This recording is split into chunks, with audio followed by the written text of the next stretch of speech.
Miles, can you do me a favor? What do you want? Can you adjust your mic? Ooh. Is there anything else you want? Can you put it at the down and up angle just so it doesn't block? So you want it to be erect? Yes. And facing my mouth? Yeah. With one hand on it like this? Like hold it like a dick. I prefer two Like this. hands, actually. I don't Makes it sound better. Respectfully, I don't think it's big enough for two. I got ice in my veins. Walk like a champion, champion, champion. I'm so cold-blooded, I fear nobody. Ain't no letting down, I won't let you down. 'Cause I got ice in my veins. I talk like a champion, like a champion. I'm so cold-blooded, I'm so cold-blooded. I fear nobody, I fear nobody. I walk like a champion. You're in the position that you are right now with the Knicks. Oh, the Knicks. Real quick. All right. Like, I don't want to go too much into the game, but like, yo, Justin, obviously you was watching the game last night. Yeah. Okay. So like, what did you think about just the overall officiating of the game? What did you think about the Knicks Nets Last game? night is in Monday, if you guys are listening. Okay. Sorry. Referring to the Knicks Nets game on March 15th. I mean, it is typical NBA. Calls missed on both sides. Heard I think. But then you just have like one big call or non-call that kind of decides it. Should have never. I mean, the game should have never came down to that to begin with. I wasn't too. Like, I know, like, you know, I was a lot of Nets fans are like, oh no, a win's a win. Like, I know a win's a win. Like, you know, you take a 1 point win, or a 50-point win is the same on the win column. But like at the same time, you're up double digits in the fourth quarter. There's no reason why it should be a 1 point game and put in the position that it is. Now, I would say on that play, is Julius Randle the best option to shoot that three, down three? I don't know. That's just not the play I would have ran. I would have tried to get maybe like Bullock or Burks Yeah. a look. But at the same time, great play by Kyrie. And I think the rule book says he didn't. I know the NBA reviewed it and still said it was a travel. Yeah, so. I mean, it was a travel. Everybody knows that if you're at the park and you go up and you and the ball gets tipped, if you come back down with the ball in your hands, it's a travel. Like, it's a travel. Why is there? I don't understand why everybody was so like, oh, because I think they thought because he dislodged it, which the ball does move, but Randall never loses control. But you have to drop the ball, is what I'm saying. That's like, not just being a catch rule. You know what I'm saying? Right, exactly. We in the replay booth right now. I'm gonna say, like, if Randall would have gone up and as soon as Kyrie hit it, the ball dropped, he would have been able to pick it back up. Yep. But because he was the one that physically basically just bounced it on the floor, you can't do that. Basically, once it got dislodged, he should have just moved his hands. I will say, I guess he didn't realize it wasn't like it's one of those like you get caught. Like in the middle. It's like he probably went up not expecting it to get tipped. It got tipped, and he was like, oh, wait, I should drop it. Right. Because then I can pick up my dribble again, not knowing that he still had possession technically. Yeah. Because the ball never was like dislodged. Right. I don't know why he was so angry though. I've never seen somebody that angry. It's for the game. He was you like, know? it was a roughly It's officiated emotions. fourth quarter. The fourth quarter was not coached well. Kyrie tripping all over himself, and Frank is getting all these foul calls. Mind you, I also don't think Thibodeau fucking coached the fourth quarter good, and I can say that because there's no reason why Frank is in the game. Like, I get it, whatever people will say, what he's saying, playing hard. Cool, whatever. But he's out there for cardio, bro. He can't play defense. Tibbs gonna put you in. He can't hit a shot to save his life. And I'm not saying Quickly was, he got small hands. He can't catch. I'm not saying Quickly was all world that game, but he was. The offense was running through him, and I felt like midway through the fourth, Frank shouldn't have had to foul out for Quickly to get in the game. He started the game, let him finish the game. You know what I'm saying? But that's all. Look, I thought it was for me, it was a good 3 quarters. Yes. But I tweeted it. I literally tweeted at the start of, I think it was like right after halftime. I was like, I think the Nets were up like 16 or something like that coming out the break. And I'm like, this has the feeling where the Knicks, it's going to feel like the Nets are dominating, but the Knicks are going to be the game's going to be way closer than it should be. Yeah. And it was. Like, I was like, as soon as the lead got cut to 8 with I think like 3 minutes left, I'm like, yeah, this is going to be one of those where, you know what, we're probably going to throw this game away. Yeah. I was just glad that Kyrie and Harden were able to hit some, shots down the stretch because absolutely. And Kyrie, I knew Randle was going to hit a big three. I think it cut the lead to like 2. What was it, like 110, 102 or something like that, 105. But it was a roughly officiated fourth quarter, man. I think we can agree on both sides. Like I think there was bad calls on the Nets side. There was also bad calls on the Knicks side. The only call that I think they got right was, ironically enough, the last play of the game, of course. The controversial call. The controversial call where you got everybody that be balling at the park like, oh, that's not a travel, versus everybody that actually plays ball that's like, are you serious? Like what? But it's funny because I think everybody, I think even Kyrie in the post game was like, I thought that was a good play by him to do it. So maybe he also thought that he had dislodged the ball more than he did or something like that. I don't know. But I thought the one, what was it? The other, I guess, controversial one was when Kyrie got trapped. Was it Kyrie or no? Joe Harris got trapped. Joe Harris got trapped in the corner, and then it was a foul that was called that ended up turning into a jump ball. Yeah. Yes. I'm just like, yo. I don't know. I just didn't like that because either call the foul or give him the, Yep. Hey man, I'll put it like this. Last season, it took my Knicks 64 games to win 20. This year it took us 39. So I hate the moral victory shit, but I mean, listen, you think a bigger picture, I'm happy where we're at. And we about to have a rough ass stretch where we about to play y'all, the Bucks, the Sixers. Oh, you're already in that. I was thinking it's a good litmus test for the Knicks. I mean, you can't first game blown out by the Bucks.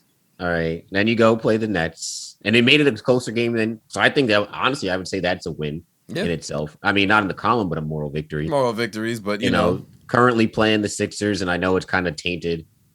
They're actually playing right now. Yeah. But I know that's a little bit tainted because Joel Embiid's out with the hyperextended knee. Right. And thank goodness he's okay. Thank goodness that man is good. Yeah.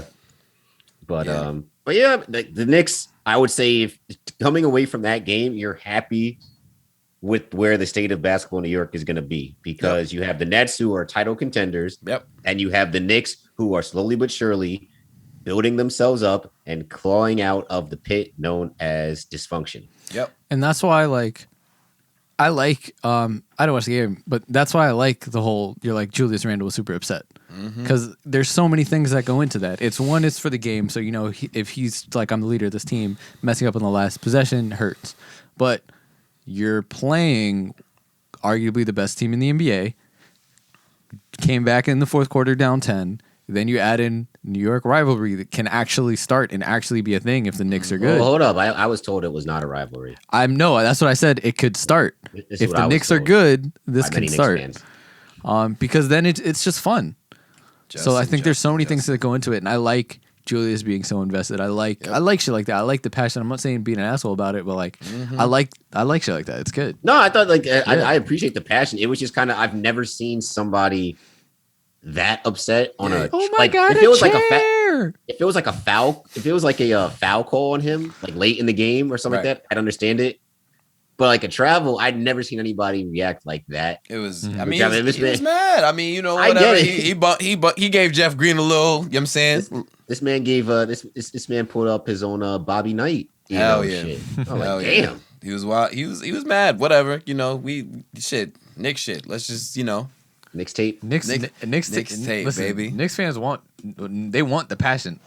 Because all they talk about is the 90s. Yeah. So they want the passion and the aggressiveness. Knicks fans old Knicks fans, they like that shit, yo. Yeah. Real life. Yeah, you heard they want Oakley. Stephen A.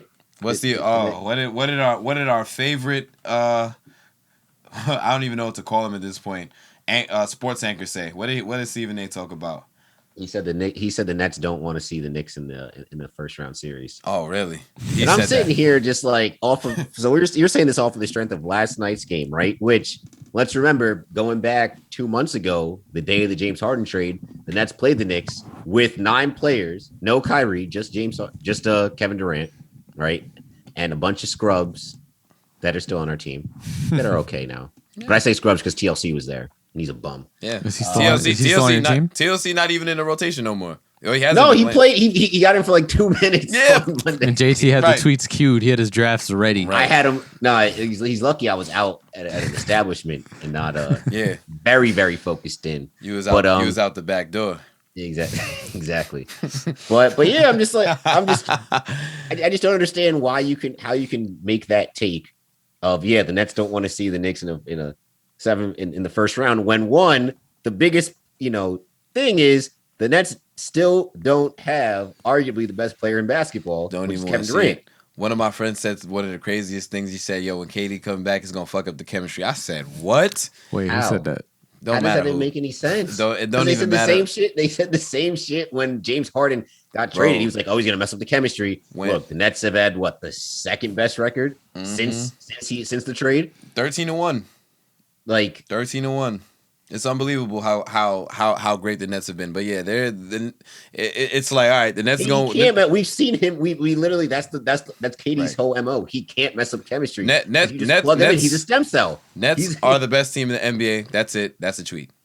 Period. Like that's literally all I have. You know what I'm saying? Full strength. Who's beating the Nets? Nobody. Nobody. That's it. You know what I'm saying? Let's see. Times like this, we need the fucking key sweat button. Nobody.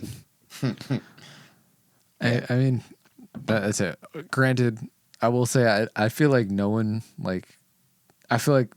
wants the Knicks just because the Knicks are going to play a hard ass game. Yeah, like the Knicks are going to play you hard. They're not going to pack it in. You know what I mean? Right. Which is cool. But at the end of the day, the Nets aren't worried about anyone. Right. There's no one that the Nets go, oh shit, man. Yeah. Like I don't care who we play. We're not getting swept. I'll tell you right now. I'll give you that. Yeah. We don't lose in 5. It might be a gentleman's. Yeah. We might lose in 5. But we not getting swept. Best case scenario, I didn't say the best case. You guys slide into you guys maybe steal a 6 seed. Yeah. Get the Bucks first round. That'd be nice. I can see it. Match up pretty well against the Bucks. That's what I'm saying. We've played the Bucks hard. Minus the last game we played them, but we played them hard like when we beat them the first time around. So have you guys only played them twice? I think so. So it's 1-1. 1-1. You beat them by 20. They beat you by 20. Yeah, basically. Sound like a Mavs record. Jesus. Basically, yeah, man. And quickly, shout out I like this nigga starting. But yeah, that's all I gotta say on the Knicks. I'll see y'all niggas next week. I got the tunes for y'all when we back at 500 again. You know what I'm saying? Real quick. And shout out Mike Woodson, you heard? Every week. Unrelated to the Knicks. But just hear me out of this. Player A, 23 games played this season, 20.8 points, 8.4 rebounds, field goal percentage 49%, 37.2 from 3, and 84 from the free throw line. Okay. Player B, 23 games played, 22.5 points, 8.4 rebounds, 53% from the field, 29% from 3, 71% from the free throw line. Is player B Giannis? Player A is Kristaps Porzingis. Player B is Anthony Davis. And the reason why I bring this up is just because this was from Brad Townsend, who's like the Mavs correspondent.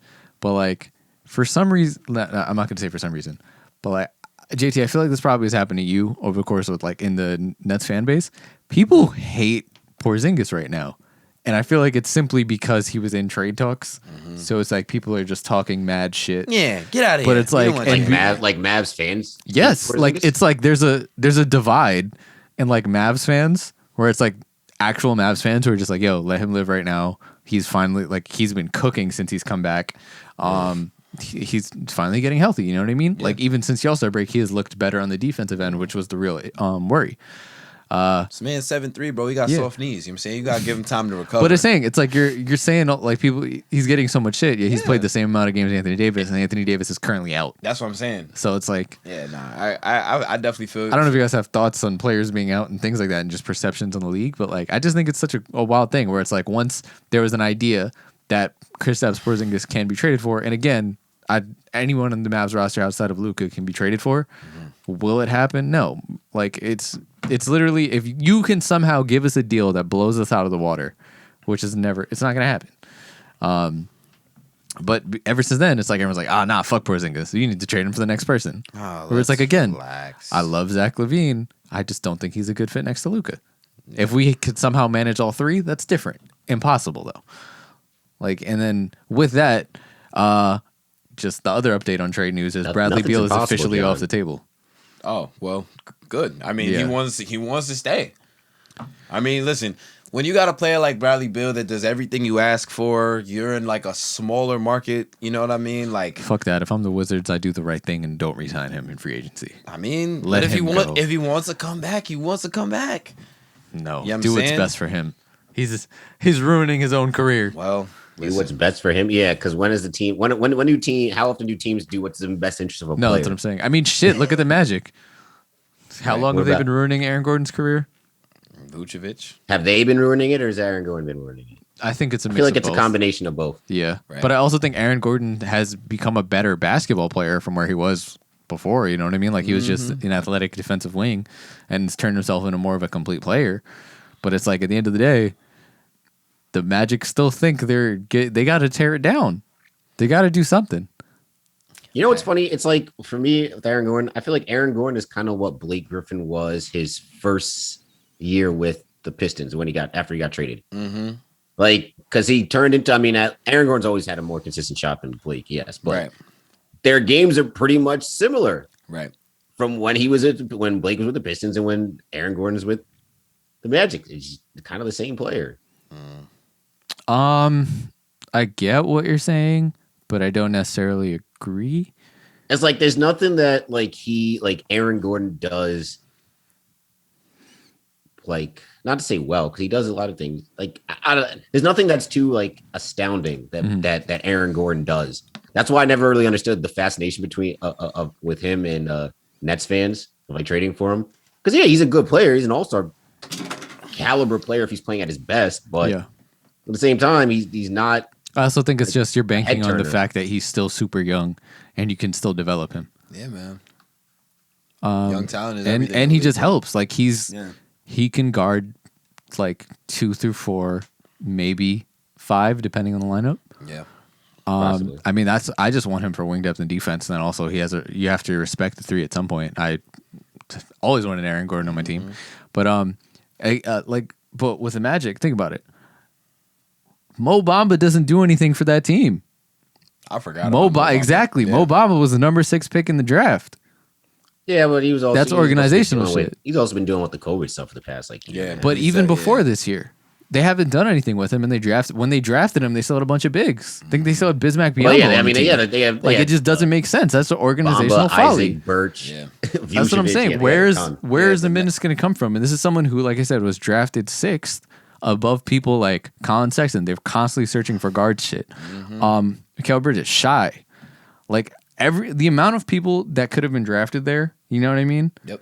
And it just seems like such a waste of a pick. Like, why are you drafting? It's like, why are you drafting another big when your front court depth is always full? It also sucks for them that Markelle Fultz got hurt because Markelle Fultz basically was he was playing really well before. I would say Fultz and Cole Anthony were actually turning into a pretty decent backcourt tandem. Right, exactly. And then Markelle Fultz got hurt and that kind of fucked it up. So, but I don't know. Hey, man, everybody just need to get healthy. AD need to get healthy, you know what I'm saying? CJ's about to come back starting tonight. 316 is coming back. So that's gonna be great for the Blazers. Shout out to Dame for keeping the ship afloat. But yeah, man.